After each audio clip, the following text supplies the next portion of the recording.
Alam nyo bang pwede na kayong gumawa ng another profile gamit ang inyong Facebook profile?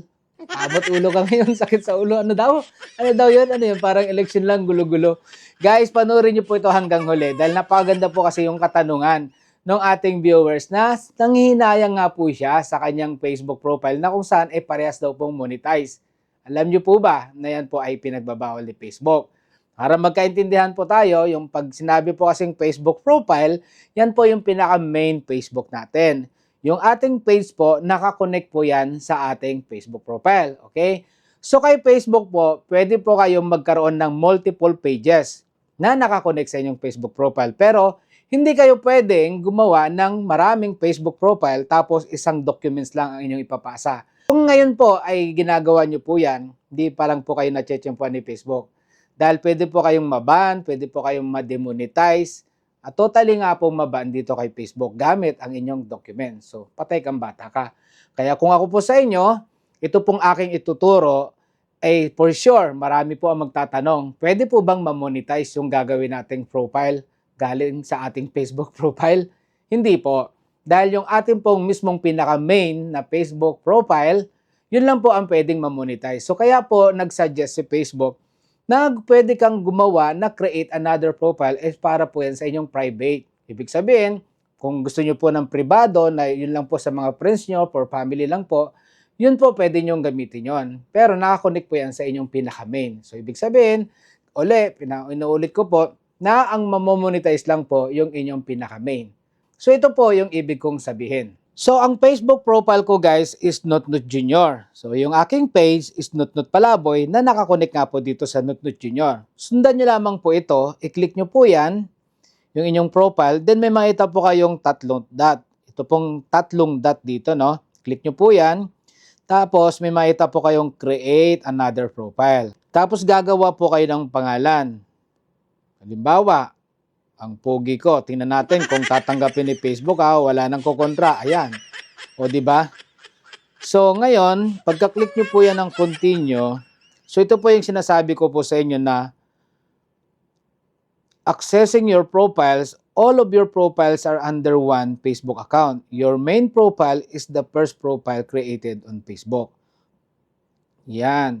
So, ganyan na po ang mangyayari yan, guys. Pwede rin po kayo maglagay ng add profile ng picture nyo, tapos cover photos. So ito po guys yung sinasabi ko sa kanyo na hindi siya pwedeng ma-monetize. Ayan po, makikita nyo po dito sa baba na turn on professional mode are unavailable for additional profiles. Okay?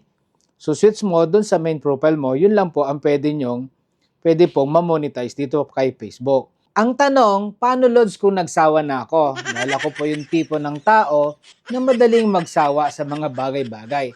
Paano ko po ba siya i-delete? O, diba? So, ganito lang po guys kung paano mag-delete. Pero wag nyo po ako i-delete ha. Ito lamang po ang ating ginawang profile. Guys, pumunta lamang po kayo dito sa baba. Dito po sa settings uli, i-click nyo po yan. Tapos, ito pong account center. So kung wala po kayong account center na nakikita, i-search nyo lamang po dito yung account center. Search nyo lang po ng ganyan. Ayan. Tapos ayan, makikita nyo na po. So ngayon, i-click po natin ito. Yun. Tapos dito po, pag nakita nyo po yan, punta po kayo dito sa inyong personal details. Tapos, pumunta po kayo dito sa account ownership and control. So, pwede na po nating i-delete yan dito. So, deactivation or deletion. Temporarily deactivate or permanently delete your accounts and profiles. So, i-click nyo po yan. Tapos po, i-click nyo po itong ang pogi ko. Baka magkamali kayo pati yung Facebook profile nyo, i-delete nyo. Ito lamang po. Ayan. So, ayan. Puro ayan Delete your additional Facebook profile is permanent. So, punta po tayo sa permanent. Ayaw mo na eh. Okay. Then, continue. Okay, continue. Sana guys, ganyan din po sa buhay, no? Na napakadali lang natin mag-delete na talagang makakalimutan natin permanently, hindi temporary. Kaya lang nangyayari lang po yan kapag patay na po tayo. At syempre sa buhay guys, wag na wag nyo rin po gagawin yan, ha? Baka mamaya tamaan ka dyan, ngingiti-ngiti ka dyan. Yung gagawa tayo ng another from our own.